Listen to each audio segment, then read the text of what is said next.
Ito mga tol, bigyan ko kayo ng idea, baka sakali makatulong to sa inyo. Itong sa answer back ng unit nyo mga tol. Mapapansin nyo mga tol, kapag pinindot natin yung remote, walang tunog, di ba? Pero umiilaw, ayun, umiilaw siya.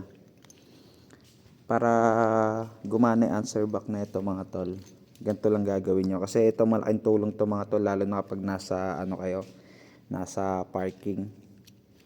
Para hindi kayo malito kung saan nakaparada yung motor nyo. Lalo na kung may mga kaparehas na itsura ng motor nyo.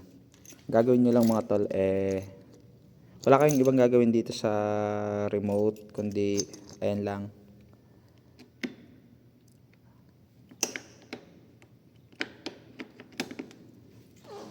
Ayan.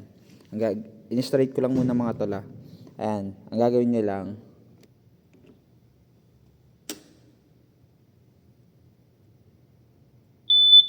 ayan. Kung napansin nyo mga tol, tumunog na siya. Ngayon, tingnan nyo mga tol.